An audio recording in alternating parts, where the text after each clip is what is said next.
Comienzo a... Muy bien, pues bienvenidas a la sesión de hoy.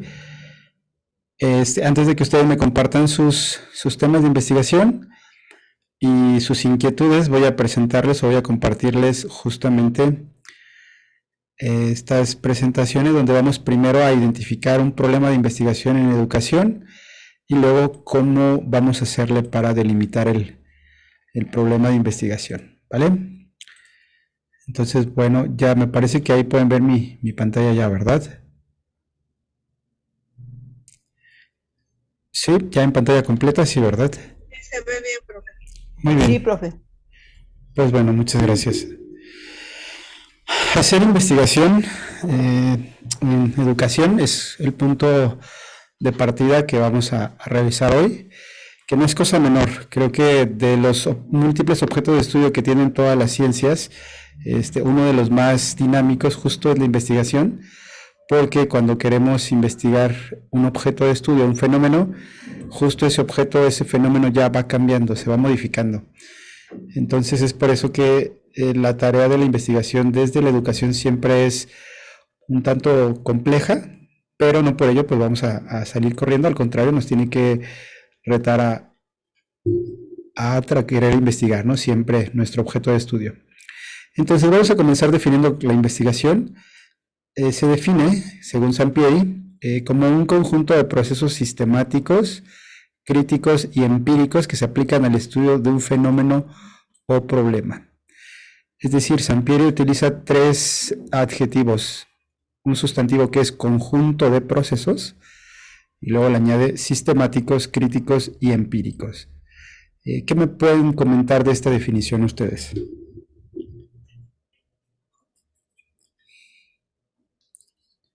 ¿Cómo la entienden? ¿O cómo la asimilan? ¿A qué se refiere Sampieri cuando dice esto? Bueno, en el conjunto de procesos sistemáticos quiere decir que es un sistema que ya está ahí, ¿no? Crítico, pues que tiene, podemos,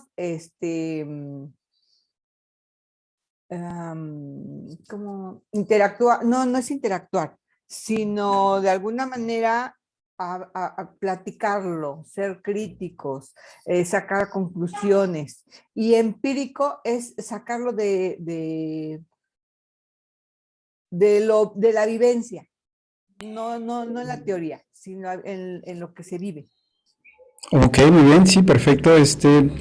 Leti, justo esto de lo sistemático, te refieres muy bien cuando hablas de un sistema, es decir, no vamos a dar pasos porque sí, sino hay todo un sistema de procesos en los cuales pues ya hay plenamente una metodología y es a lo que se refiere. Recuerden que la metodología es un conjunto de pasos a seguir, como cuando seguimos al pie de la letra una receta. O las personas que están en un laboratorio tienen un protocolo, por ejemplo, los que hacen física, química, biología, tienen un protocolo de laboratorio, es decir, una serie de pasos a seguir. Entonces lo mismo vamos a hacer nosotros. Lo de crítico, muy bien, tiene que ver con cuestionarlo, ¿no?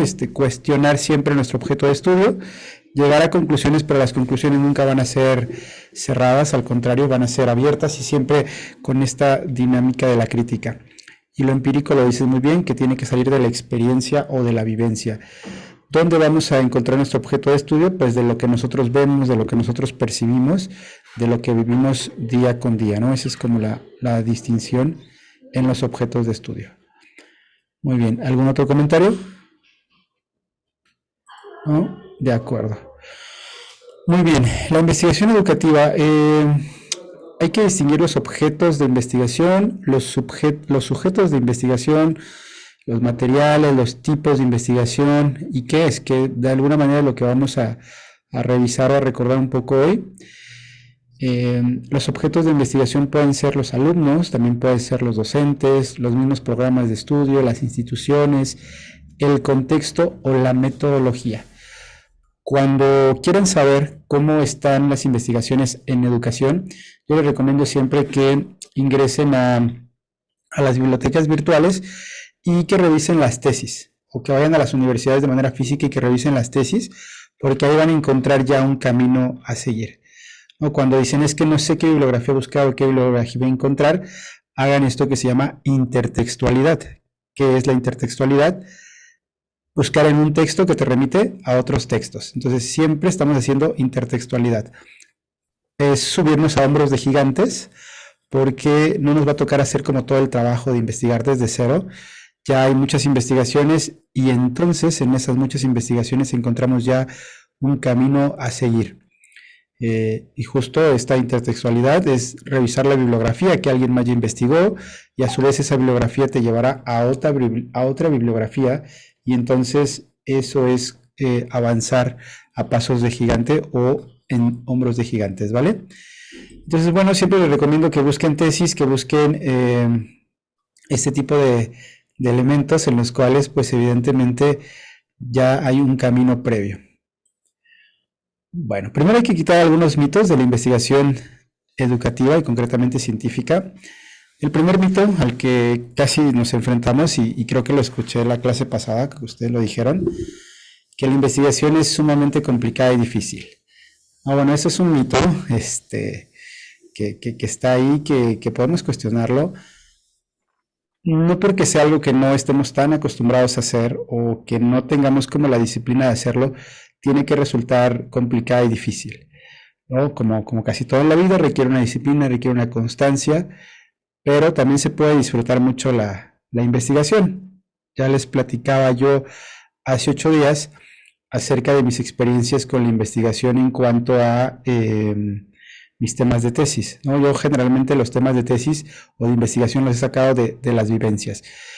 El pasado 9 de marzo, el día miércoles, día después del 8 de marzo, tuvimos una presentación de un libro que escribimos ahí por ahí de 2019-2020, un libro colectivo con algunas compañeras de la universidad, compañeras y compañeros, y todos, este libro tenía que ver con cuestionar los discursos, los diferentes objetos de reproducción cultural, como es la música, las canciones, algunas películas. Hay quien cuestionó, por ejemplo, una maestra de preescolar y licenciada en filosofía cuestiona cómo es que se muestra el aprende en casa que sacó la SEP durante la pandemia, y los videos y el estereotipo de los maestros o la maestra en este caso de preescolar.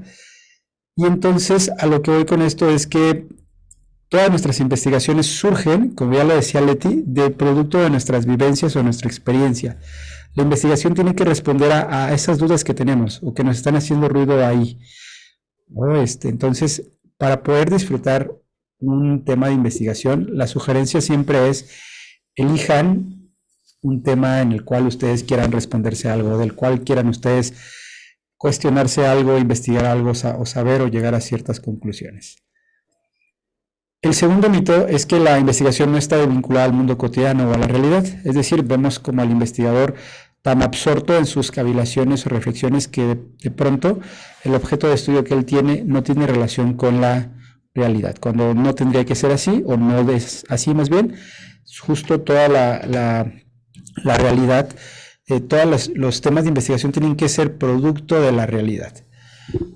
Yo les comentaba, cuando investigué mi tema de tesis en la maestría, estaba yo en un dilema. Quería hacer algo relacionado con la comprensión lectora, porque mi formación es en letras y en literatura, pero también estaba muy presente con la deserción y el rezago educativo, que es el otro tema que he trabajado en Educatón, aquí en Morelos. Y bueno, me incliné hacia Educatón, ¿no? Entonces, justo era lo que yo vivía, justo lo que fui a hacer era el resultado también de una pandemia que estaba cruzando y de unas estrategias que la estábamos adaptando en ese momento en la realidad.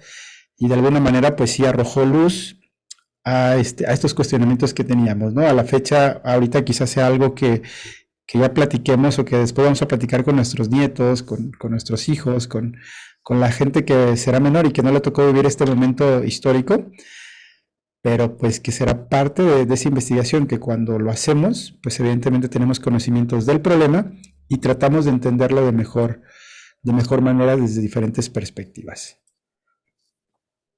Muy bien. La siguiente pregunta que dice: ¿por qué es útil y necesario que un estudiante aprenda a investigar? Bueno, pues en estos tiempos de globalización, un egresado o egresada que no tenga conocimientos de investigación se encontrará en desventaja frente a otros colegas de la misma institución o de otras universidades equivalentes en el mundo, ya que cada vez las instituciones educativas buscan diferenciar a sus alumnos del resto y por eso hacen mayor énfasis en la investigación.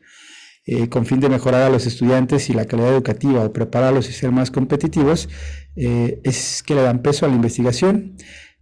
Si ustedes terminan la licenciatura y quieren estudiar un posgrado, y que no sepan, por ejemplo, cómo utilizar los instrumentos de investigación o cuáles son los métodos de investigación o la diferencia entre una investigación aplicada y una investigación básica, pues eso ya hará una distancia entre unos estudiantes y otros estudiantes. ¿De acuerdo? Entonces, para que ustedes lo vayan teniendo presente. Bueno, ¿hasta aquí tienen alguna duda o alguna pregunta, chicas? No, profe. ¿No? Muy bien. Qué bien. ¿En qué puedo ayudarte? Bueno, tenemos distintos fines de la investigación, entre ellos cómo crear sistemas y productos, resolver problemas económicos y sociales, ubicar mercados, diseñar soluciones, hasta evaluar si hemos hecho algo correctamente o no, incluso para abrir un pequeño negocio familiar y si es conveniente usarlo. Bueno, creo que uno de los ejemplos más claros a lo largo de la historia es lo que hizo en su momento Carlos Marx o Karl Marx, como también se le conoce. Ajá, él cuando hace sus tesis y empieza a reunir toda su investigación junto con Engels, lo que le preocupa a él es justamente ver la realidad y cómo hay esta diferencia entre lo que él llamó clases sociales, entre opresores y oprimidos, ¿no? Como la mayoría de la población estaba siendo oprimida por unos cuantos, a los cuales llamó la clase social de los opresores, esto que Marx llamó el materialismo histórico. Haciendo mucha investigación, haciendo mucha teoría, haciendo una transversalidad entre áreas como lo fueron la historia, la antropología, la sociología, la economía, incluso la filosofía, Carlos Marx nos entrega una obra que se llama El Capital, una obra pues muy compleja, una obra teórica, pero la cual cuestiona y de alguna manera explica y con ello también resuelve y aplica el problema económico de muchas personas, ¿no? A partir de lo que hace Marx, el mundo global, el mundo político ya no puede verse de la misma manera y es por eso que actualmente la sociedad se transformó después de lo dicho por Marx.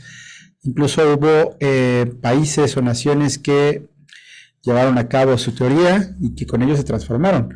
La Revolución Rusa estuvo basada en tintes marxistas, lo mismo la Revolución Cubana. Entonces es hacer investigación para hacer cambios sociales. No nada más es investigar porque tenía yo una duda y a ver qué pasaba, sino que tiene que tener algún punto de partida, algún beneficio y pues algún provecho la investigación. Sí, con Marx pues se concibe, se percibe desde otra forma ya la realidad. Con la investigación que yo hice en la maestría se aplicaron algunas estrategias para los estudiantes durante la pandemia. Entonces ustedes ahorita que están en esta búsqueda de objeto de estudio y de tema de investigación, es importante justamente que empiecen a cuestionarse eso. Si tu investigación simplemente es para hacer un diagnóstico o para dar algunas respuestas o para realmente aplicarla y empezar a cambiar algo de la realidad. Entonces, bueno, siempre la realidad es dinámica y siempre va cambiando. Entonces, estas investigaciones son las que ofrecen el cambio. Un ejemplo más claro actual es el feminismo en nuestro país, y no solo en nuestro país, sino a nivel mundial. Porque ha tenido gran peso esta visión feminista, porque evidentemente nos estamos dando cuenta de que durante muchos siglos la sociedad había sido desigual, la sociedad había dado ciertos privilegios a un género que a otro, de manera muy general. Y esto no solo era lo más preocupante, sino que lo más preocupante era que muchas mujeres habían muerto, habían perdido la vida justo por esta desigualdad de género. Entonces, el feminismo también trae una propuesta teórica importante. Se han escrito muchos textos, muchos libros, desde novela, literatura, hasta obras teóricas, a partir de lo que pasaba en la sociedad. O sea, quizá de un análisis muy simple, que los que digan que el feminismo es solo salir a las calles y gritar y rayar o destruir monumentos, sino que hay una ideología de fondo teórica importante, ¿no? Me tocó hace 2 años ser asesor de una tesis de una chica de psicología que estaba justamente analizando los discursos eh, que de alguna manera ofendían a las mujeres en redes sociales, ¿no? Entonces, bueno, desde este momento, bueno, uno se entera o se empapa más de toda la teoría que hay alrededor del feminismo, ¿no? Entonces, esto que nos explique que la investigación siempre va ligada a la acción y a la práctica. Ya lo dijo Marx en algún momento cuando escribe el Manifiesto Comunista, él dice, proletarios del mundo, uníos, ¿no? Es como la primera invitación a que los obreros del mundo se unan y a partir de eso creen una revolución. Y como les digo, está la Revolución Rusa y está la Revolución Cubana como dos ejemplos de lo dicho por Marx. El feminismo, por ejemplo, actual, que lo podemos quizá, mucha gente lo puede categorizar como violento, bueno, es que se cree, se piensa, y creo que en eso yo estoy de acuerdo, que no hay otra forma de cambiar la realidad o de hacer ver que la realidad es distinta o podría ser distinta, si no es por este tipo de eventos, ¿no? Muy bien. ¿Me ayudas, Yemima, a leer esta parte, por favor? Sí, profe. La investigación científica se concibe como un conjunto de procesos sistemáticos y empíricos que se aplican al estudio de un fenómeno. Es dinámica, cambiante y evolutiva. Se puede manifestar de 3 formas: cuantitativa, cualitativa y mixta. Esta última implica combinar las 2 primeras. Cada una es importante, valiosa y respetable por igual. Muy bien, una de las primeras cuestiones que tenemos o que debemos tener claras es si nuestra investigación va a ser desde un enfoque cuantitativo o un enfoque cualitativo, o como algunas más actuales, un enfoque mixto. ¿Alguien aquí tiene clara la diferencia entre lo cuantitativo, lo cualitativo y lo mixto? ¿Cuál sería esa diferencia? Bueno, cuantitativa es de números. ¿Cuántos? ¿No? 100 o 200 personas. Cualitativa, ¿cuál es el problema que está sucediendo o cuál se está investigando? Y mixta es compaginar a las dos, una con la otra. Sí, O muy sea, bien. de los dos, cuantitativa y cualitativa. Perfecto, exacto. La cuantitativa definitivamente tiene que ver con cifras, con números, ¿no? El resultado de la investigación que me lo explique a través de los resultados numéricos. Y la cualitativa es más interpretativa, es más de los resultados voy a interpretar. No un dato exacto como lo cuantitativo, sino más bien una interpretación. A grandes rasgos así las podemos distinguir. Bueno, ustedes están o nosotros estamos en esta primera parte donde empezamos a formular preguntas de investigación. Levanten la mano quien ya tiene su pregunta de investigación de su tema a realizar. Ok, Leti, Mari Carmen y Yemima. Perfecto. Esther aún no tiene su tema de investigación. ¿No? Y Abigail tampoco. Muy bien. Se ven bonitas las pelotas de plástico que están atrás de ti. Bueno, muy bien. Seguimos. ¿Cómo formular preguntas de investigación? Hay que hacer un cruce y una distinción entre mi tema, mis sujetos objetos de investigación, cuál es la correlación, los factores o las variables que se dan entre ellos y generar un problema, una pregunta problemática. El tema, recuerden que es la idea general que tenemos. Por ejemplo, si alguien dice, yo voy a investigar la deserción escolar. Ok, ya tienes tema. Ahora piensa en específico y de manera delimitada quiénes son tus sujetos o tus objetos de investigación. Si te vas a enfocar en los alumnos, si te vas a enfocar en los padres, en los docentes, en el plan de estudio. Eso es también lo que hay que delimitar. Y luego, ¿cuál es la correlación entre todos estos factores? Y cuáles son también las variables que se pueden presentar. Y bueno, eso nos lleva a generar la pregunta polémica. ¿Cuál es tu tema, Yemima?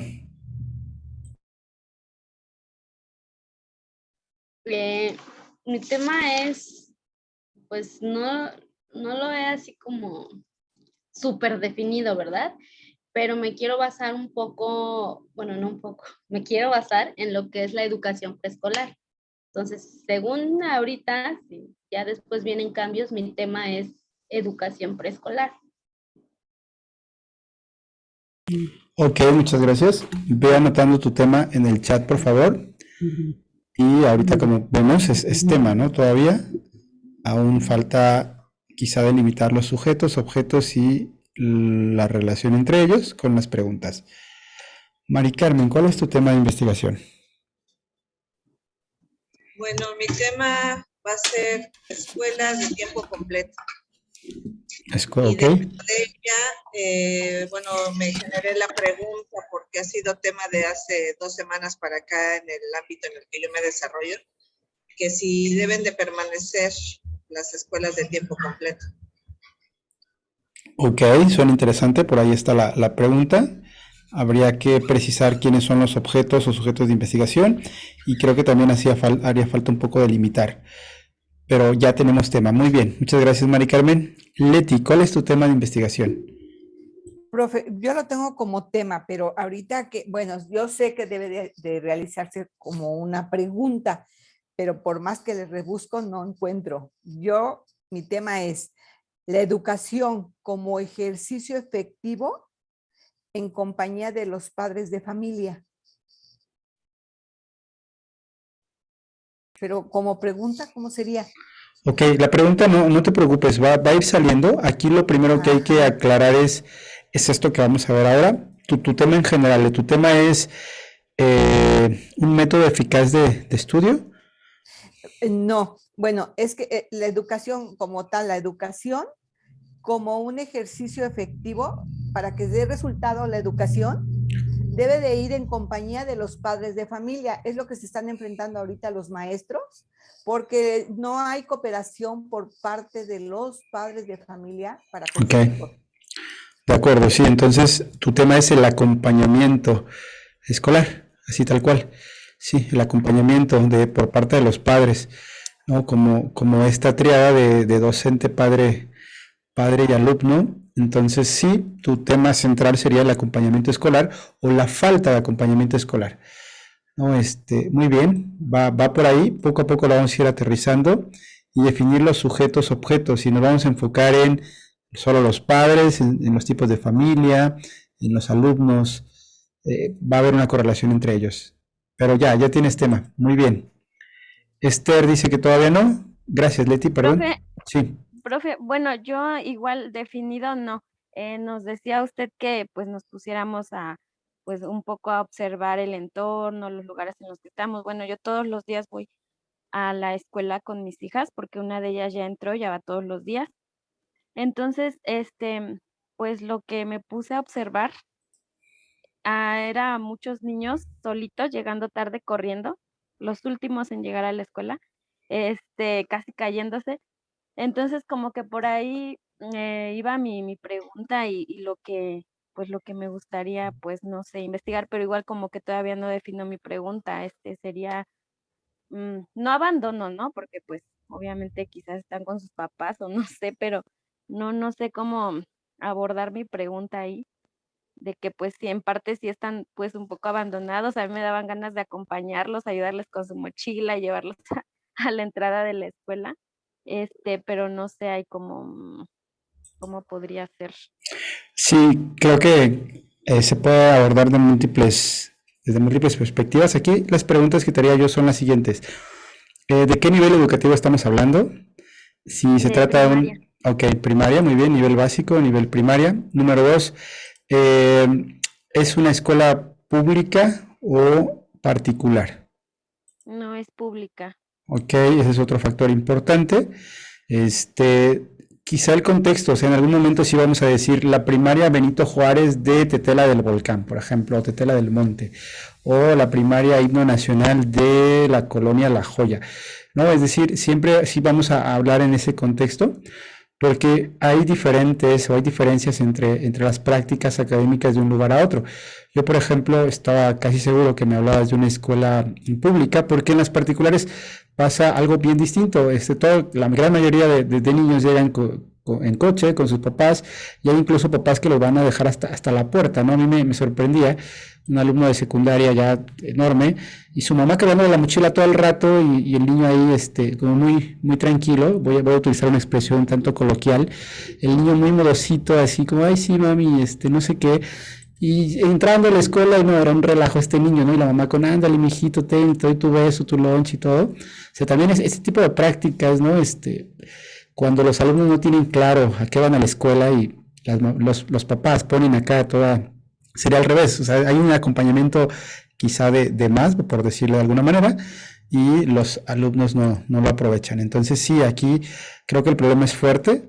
También me parece que tiene un poco relación con el tema de Leti, porque sí hay un abandono, vamos a llamarle de principio abandono por parte de los padres. Aquí habría que hacer un estudio de muchos aspectos. Por ejemplo, se me ocurre para pronto hacer una encuesta para saber cuál es el grado académico de los padres de estos jovencitos, porque por ahí hay un punto. Cuando la familia empieza a descuidar la escuela, es porque no le da importancia, porque a su vez ellos no entendieron la importancia de la escuela, quizá no le dan relevancia. A veces he escuchado comentarios como, ay, es mujer, ¿para qué estudia? Al rato se va a casar, y entonces pues ya, o sea, va a la escuela por cumplir. O si es niño, dice, no, bueno, pues que se ponga a trabajar, la escuela pues nada más es como un distractor, ¿no? Entonces habría que ver por qué. O los papás están a lo mejor firmemente trabajando, y desde temprano salen a trabajar, y pues ni modo, les toca a los niños irse solos a la escuela. No sé, ahí habría que ver cuáles son los factores, pero para pronto, sí, le titulamos como el abandono o la falta de acompañamiento por parte de los padres a los alumnos, ¿no? Y de pronto a la hora de entrada, porque esto también habría que preguntarnos qué pasa con las tareas, qué pasa a la hora de la salida, qué pasa con el lunch. Hay niños que, o sea, No, ¿cuántas? sí. Bueno, de hecho yo lo noto más en la entrada porque pues es cuando les digo van corriendo, llegando al último. Pero pues de hecho a la hora de salida también, o sea, me ha tocado ver cuando se van solitos y toman la ruta. Y bueno, o sea, sí es un abandono no nada más en la mañana, también en la tarde y bueno, pues sí, entonces yo creo que de ahí lo voy a abordar y pues tengo facilidad, creo, para poder pues hacer las encuestas para la investigación, pero pues sí tendría que delimitar el tema, pero creo Claro. que ya vi parado por dónde va. Sí, y bueno, al llegar a las encuestas es ya cuando vamos un tanto avanzados, y también hay que tener los modos y los medios de cómo acercarnos a las familias a investigar, a nuestros objetos de investigación. Eso también lo platicaremos más adelante, porque pues no podemos nada más así llegar y, bueno, eres mi objeto de investigación y te voy a hacer una encuesta, sino que también hay que hablar con los representantes o con los referentes educativos, con el director de la escuela, con su mismo maestro, y en algún punto yo creo que también tendrás que delimitar a lo mejor algún grado escolar, ¿vale? Pero bueno, ya va poco a poco aclarándose. Le pedí a ella misma que anotara su tema en el chat, a las demás ya no se los pedí. Por favor, vayan anotando conforme lo vayan ustedes delimitando o asimilando según lo que hemos comentado. Adelante, Abigail. ¿Tienes tema? Gracias, Esther. No lo había pensado, profe, todavía, pero bueno, es como me están diciendo mis compañeras, bueno, que lo estoy escuchando, no sé, he notado un problema, por ejemplo, que ya en las escuelas ya la mayoría, pues, bueno, ya de hecho ya todos van, pero he notado que en pues algunos padres aún no mandan a los niños, pero supuestamente porque todavía tienen miedo a que se contagien o así, pero digo, pues esos padres, pues se van, a fiestas, a lugares donde pues también puede haber, algún contagio, ¿no? Digo, y como a los niños pues no los quieren pues, mandar a la escuela. Ahí no sé cómo le podría poner el tema. Sí, muy bien, creo que sí, de a poco se van descubriendo los temas.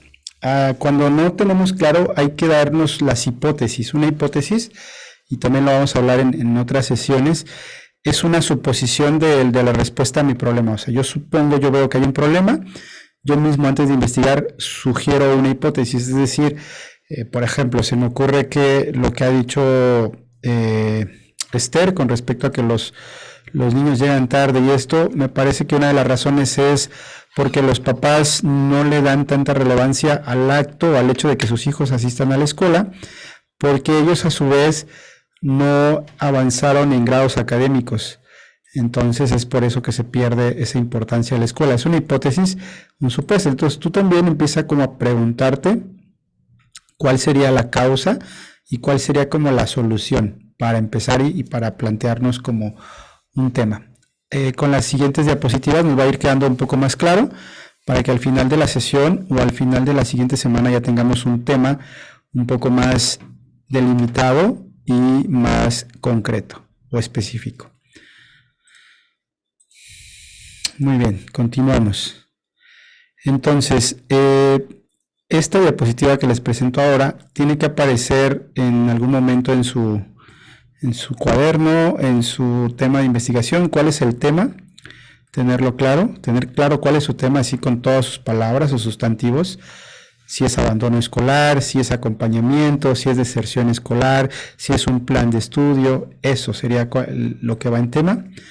Los sujetos, objetos de investigación se refiere a en quiénes me voy a enfocar, si en los estudiantes, concretamente o únicamente los estudiantes de primero de secundaria de la escuela no sé, Emilio Pacheco. Esos son mis objetos de estudio. Y solo del turno matutino del grupo A, por ejemplo. Tampoco puedo hacer una investigación tan extensa. ¿O cuáles son mis objetos de investigación? Que puede ser un plan, un programa, una estrategia didáctica, un material académico. Entonces, eso es lo que hay que distinguir también y hay que irlo anotando. Después, ¿cuáles son las correlaciones, factores y variables? Más adelante les doy unos ejemplos para que ustedes vean cómo se relacionan mis sujetos con los objetos de investigación y a la vez con mi tema. Y todo ello nos va a llevar a formular ya la pregunta de investigación. Un ejemplo, dice el tema, dice la violencia entre las relaciones sentimentales de los jóvenes. Los sujetos, objetos de investigación serían los alumnos de la preparatoria, de un sector público y del sector privado. ¿Qué correlaciones, factores o variables me permito distinguir? Los tipos de familia no son iguales. La duración del noviazgo. Si vamos a hablar de la violencia en las relaciones sentimentales, yo creo que un factor importante es cuánto dura un noviazgo también. No será el mismo grado de violencia un noviazgo que lleve unos meses a un noviazgo que lleve unos años o unos días. Entonces ahí es importante. Y cuáles son los estilos de recreación de los jóvenes, es decir, actualmente los jóvenes en qué gastan su tiempo, sus energías como forma recreativa. Esto me lleva ya a formular unas preguntas o unos problemas. La primera sería, ¿cuáles son los factores que generan violencia entre las relaciones de noviazgo en los jóvenes de escuelas públicas y privadas en Cuernavaca? Si se dan cuenta, se limita no a todos los jóvenes en general, sino solamente a los jóvenes de escuelas públicas y privadas en Cuernavaca. Y ya estoy enmarcando que hay un factor de violencia en las relaciones de noviazgo. Hasta aquí saquen y sugieran una hipótesis. ¿Por qué creen que, bueno, ¿creen que exista violencia entre las relaciones de noviazgo en los jóvenes actualmente? Ok, sí. ¿Por qué?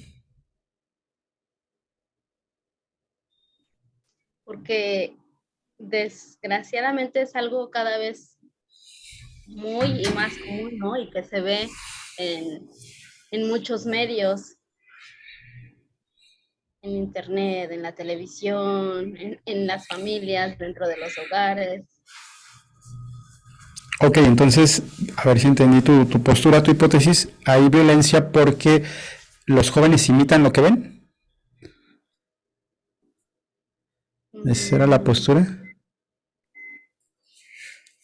No precisamente, o sea, no que lo imiten, pero es esto de la violencia en las parejas es algo como que creo yo que ya se venía dando, ¿no? Pero últimamente con toda la difusión y con tantos medios de comunicación que hay, pues como que se ha hecho más, no sé, viral, digamos, y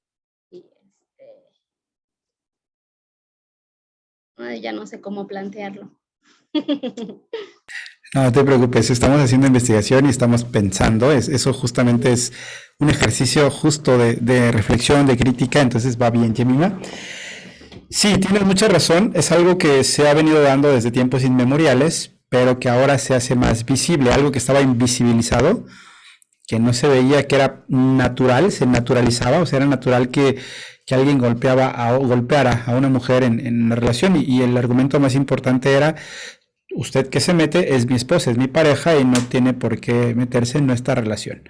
No, había gente que en algún momento quería, que presenciaba eso, quería intervenir y entonces terminaba pues no metiéndose y quien lo hacía a veces, la misma mujer en este caso decía, no, usted que se mete es mi marido y él tiene derecho a hacer lo que quiera conmigo, ¿no? Entonces, bueno, eso es un problema desde tiempos inmemoriales. Ahora, ¿quién más tiene o ofrece una respuesta tentativa del si existe violencia en las relaciones de noviazgo, cuáles son las razones o por qué se da? Sí, También yo puede también ser, digo que, ay, ay, perdón. Mari y luego Esther. Ok, profe. Yo también adjudico mucho a la falta de valores, ¿no? Tanto del hombre por denigrar a la mujer como de la mujer por desvalorizarse como persona. Yo siento que ese es un tema más de valores que de otra circunstancia. Ok, muy bien. voy yo. Adelante Esther, gracias Mari. Sí, yo también digo que sí, sí existen, sí las hay. Como menciona usted y mi compañera Yemima, pues es un problema que ha existido desde hace mucho tiempo, solamente que ahora pues hemos ido cambiando como sociedad. Muchas mujeres pues perdieron el miedo y es por ellas que ahora muchas se atreven a hablar y es más, pues más común saber, ¿no? De relaciones en donde existe la violencia. Sí tiene razón mi compañera Mari Carmen también de que esto pues consiste en tener valores y no, pero pues pienso que hay muchas cosas detrás, ¿no? Desde que sea, porque no nada más los hombres son los que golpean a la mujer, ¿no? Y que también hay mujeres que maltratan a los, pues, a los hombres, entonces puede ser también por problemas en el hogar, problemas psicológicos, problemas de muchos tipos, ¿no? De imitar, por ejemplo, el joven que imita al papá, que porque el papá golpea a la mamá, este, o por problemas de autoestima, no sé, vienen muchas cosas detrás de la violencia en las parejas. Claro, y sí, adelante por favor, Leti.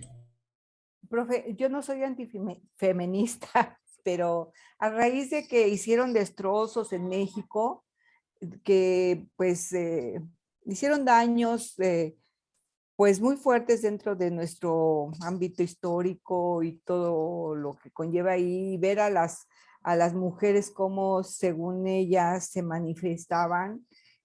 Mi pregunta es, ¿cómo van a ser los hijos de esas mujeres? ¿Por qué existe esta violencia? Vamos a esto, ¿sí? Porque detrás de ello hay una madre permisiva, ¿sí? Porque, ok, el papá ya llegó y me puso una cintariza, pero ¿qué estoy haciendo yo con mi hijo? ¿No? Al menos yo voy a hablar por mí. Yo a mi hijo lo eduqué a que a la mujer no se le falta respeto, porque la mujer, pues nos enseñaron a que somos vulnerables.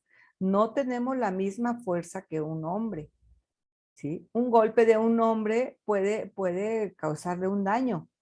Y mientras haga un daño, no importa que sea una mujer, a otra persona, ya no va a ser un buen ser humano, ¿sí? Entonces, yo eso es lo que ahorita me está impresionando.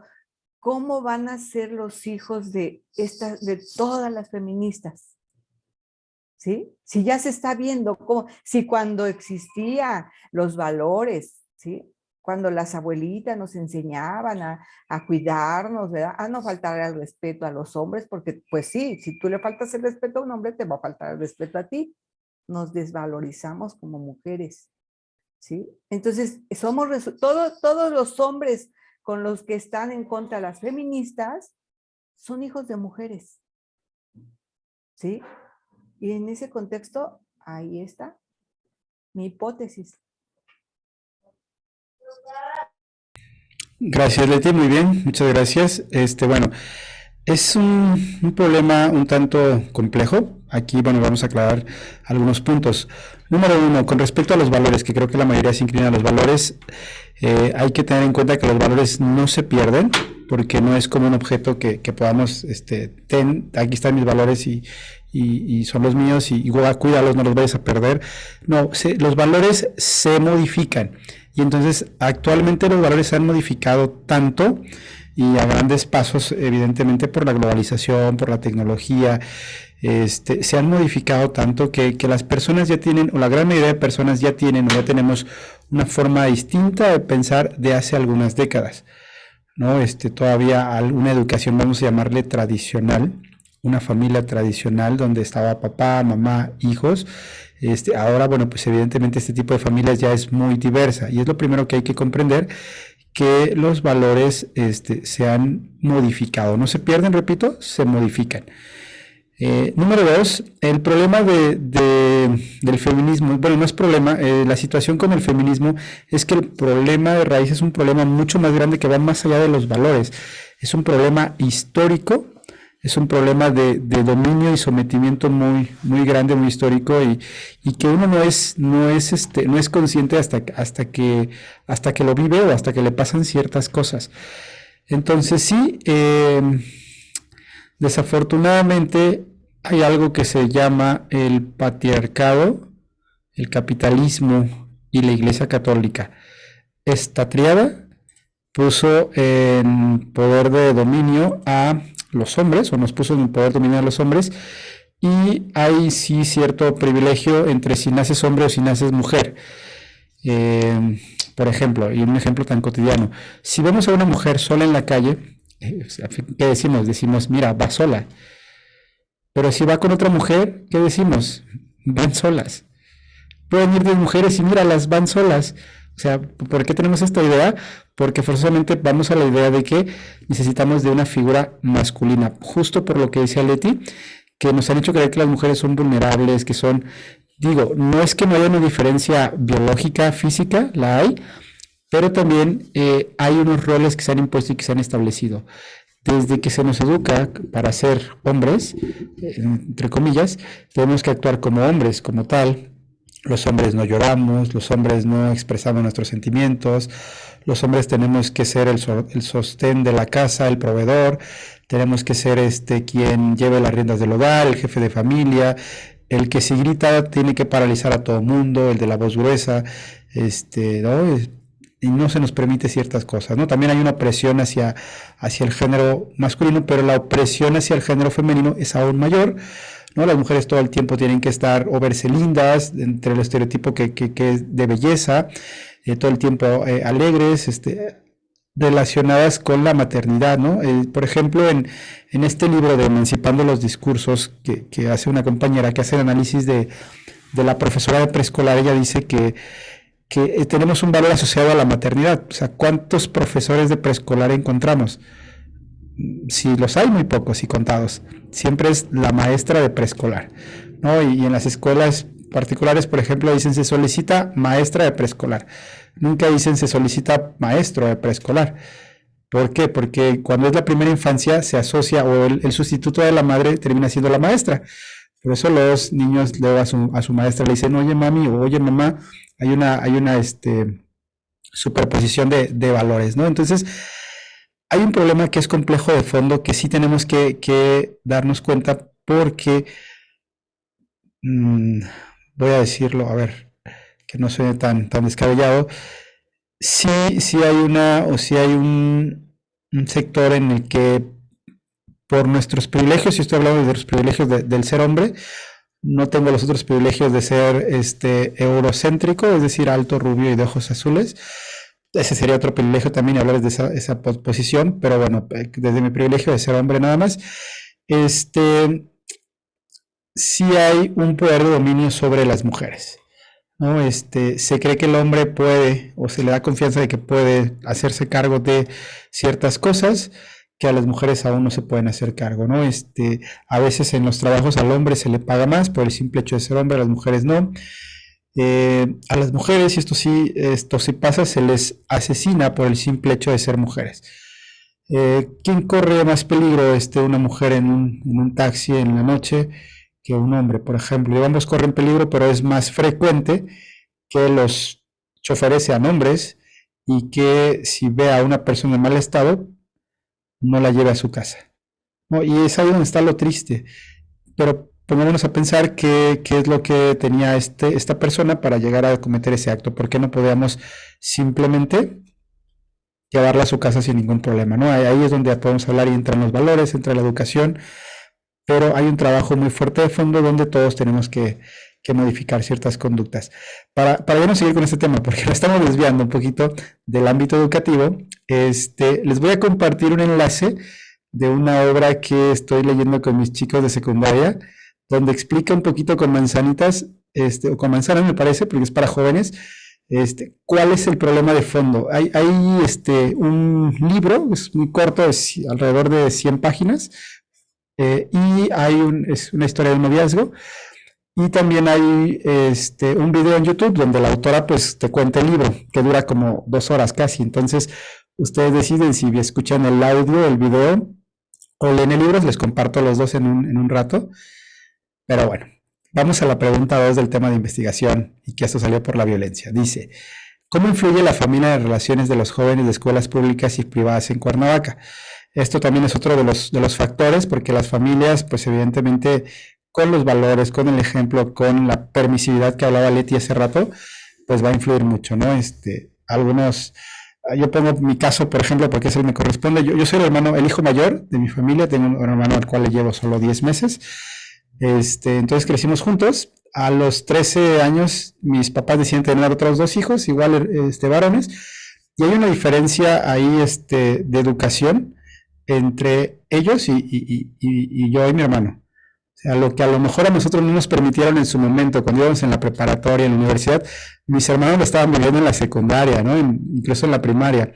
Ellos tuvieron, por ejemplo, pues 2 hermanos, desde que nacieron tuvieron 2 hermanos mayores, los cuales les explicaban un poco más el mundo, les hablaban más cercano. Entonces, lo que para nosotros en algún momento fue tabú con nuestros papás. Entonces, sí, los valores se van modificando y la familia influye, incluso siendo la misma familia, ¿no? Entonces, ahí sería otro factor y otra correlación. Bueno, entonces aquí lo que se sugiere es justamente llenar estos espacios, que sería la tarea para la siguiente clase. Pensar en el tema, cuáles son los sujetos de investigación, las correlaciones, y plantearse 1, 2 o 3 preguntas. Enseguida les comparto esta presentación para que ustedes llenen la diapositiva vacía. O sea, por ejemplo, ¿qué sería esta? Plantear el tema de investigación, definir cuáles son sus sujetos de investigación, cómo se dan estas correlaciones y cuál es el problema que hay en las preguntas. ¿Vale? Sería estos 4 puntos que aparecen en pantalla. Y bueno, lo demás son como los ejemplos que hay que ir, que nos sirven. Por ejemplo, otro tema sería la adquisición de la lectura y escritura en primaria. Los sujetos de investigación son alumnos de la primaria del primer grado del sector público, también los maestros y los padres de familia. Las correlaciones son los maestros y sus métodos de enseñanza, es decir, qué estrategias utilizan para que los estudiantes aprendan a leer y cuáles son los ambientes de aprendizaje que generan, ¿no? Y por ahí vienen los problemas, qué prácticas pedagógicas contribuyen a esa adquisición y cuáles son algunas estrategias de enseñanza alternativas que favorecen la adquisición de la lectura en niños de primaria. ¿Vale? Entonces, bueno, hasta aquí, ¿cómo vamos? ¿Tienen alguna duda, alguna pregunta, algún comentario? Bien, profe. Bien. Ok. Bueno, ya por ahí me escribieron su tema en el chat, los que ya tienen. Dice educación preescolar. Esto lo puso Yemima, ¿verdad? Ok. Sí, educación preescolar, de acuerdo. Hay que precisar un poco más tu tema, ¿no? Por ejemplo, como aquí en las diapositivas, tema la violencia en el noviazgo, aquí también, ¿no? ¿Cuál sería el tema? Sí, lo que pasa, bueno, como la clase, me fui con esa idea, la clase pasada hablábamos que era distinto el tema y el título, bueno, ese era básicamente así como que en general mi tema, ¿no? Y el título, bueno, todavía no es el título, pero esto va enfocado a la importancia de cursar la educación preescolar. Todavía no lo he planteado así bien, pero me refiero a que, por ejemplo, ahorita en estos tiempos, a pesar de que la educación preescolar está dentro de la educación obligatoria, pues no se le da en muchas ocasiones la importancia, ¿no? Que esta pues tiene. A veces no, pues solo van a jugar, ¿no? Solo van a cantar, no, ¿a qué va? Pues no se toma en cuenta todas las habilidades, todo lo que el niño aprende, pues, del jardín de niños, del kinder, del preescolar. Y esta idea me llegó porque en internet veía una imagen, como un meme de una persona intentando acomodar unas maletas, ¿no? Como en un cubículo de un avión, intentando acomodar una maleta y pues tan sencillo era como que voltearla y ya entraba y él se complicaba, era un video, se complicaba pues queriéndola meter así como él quería, pero pues no, de esa manera no cabe, ¿no? Y decía la importancia de haber cursado el preescolar. Entonces de ahí fue que se me vino esta idea, ¿no? Pero pues aún no defino bien. Muy bien, pero ya tienes la idea, perfecto. Sí, qué bueno que me lo aclaras ahora, porque justamente esa oración ya es la que vas a formular en tu tema, ¿no? Tienen esta semana para formular su oración temática, sí, es decir, el tema, ya como tal, la importancia de la educación preescolar, ¿no? Justo ya va por ahí. Decidan sus sujetos, sus correlaciones, sus factores y si pueden llegar hasta el problema, adelante. Mari Carmen ya nos dijo que temas de escuelas de tiempo completo. También ahí habría que preguntarse cuál es la problemática y definir quiénes son tus sujetos u objetos de estudio, ¿vale, Mari Carmen? Muy bien. Leti nos dice que el acompañamiento en la educación, ¿no? El ejercicio efectivo de la compañía de los padres de familia. Muy bien, también que sea una oración que esté clara, o sea, depurenla, a lo mejor la primera va a salir así muy extensa, pero vayan depurando cuáles son como las partes principales de esa oración. Vale, Leti. Y nos dice Esther, abandono y falta de acompañamiento a algunos niños de la escuela primaria. Ok, ya es como algo más específico. Muy bien, nada más igual hay que depurarla bien, Esther, para que nos quede más comprensible. El tema tiene que ser muy claro porque es lo primero con lo cual nos enfrentamos. Nos decía en algún momento una maestra también que pues los títulos hay que venderlos como si fueran para ser publicados. Y quien va a querer leernos, pues va a ser aquel que le llame la atención a nuestro título. Es como cuando estamos bajando la navegación del internet y de repente vemos títulos que nos llaman la atención y abrimos el artículo porque lo abrimos, lo empezamos a leer y si nos atrapa le seguimos. Entonces ustedes también piénsenlo de esa manera. Piénsenlo de esa manera porque hay que empezar primero a atrapar un poco el público, a hacer en ese sentido de proponer con nuestro tema algo y que siempre el tema sea claro y que invite a la lectura y a la reflexión. ¿Vale? Muy bien. Pues bueno, esa sería la tarea. No sé si tengan alguna duda, alguna pregunta o alguna inquietud hasta el momento. ¿La vamos a subir al Classroom? Sí, voy a crear un Classroom para esta asignatura y se los comparto, ¿sale? En la semana. De todos modos, también pueden enviar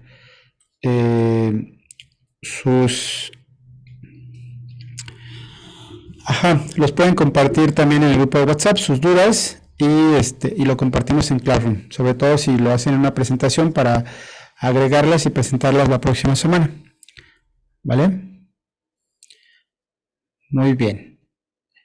¿Alguna otra duda, señoritas? Estimadas estudiantes.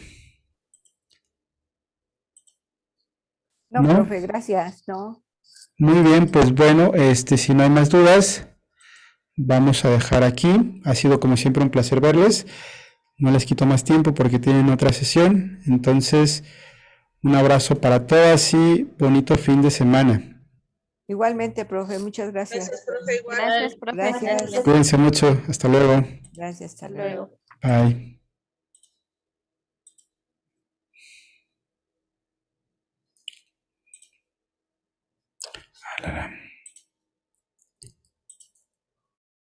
Hola, Mari.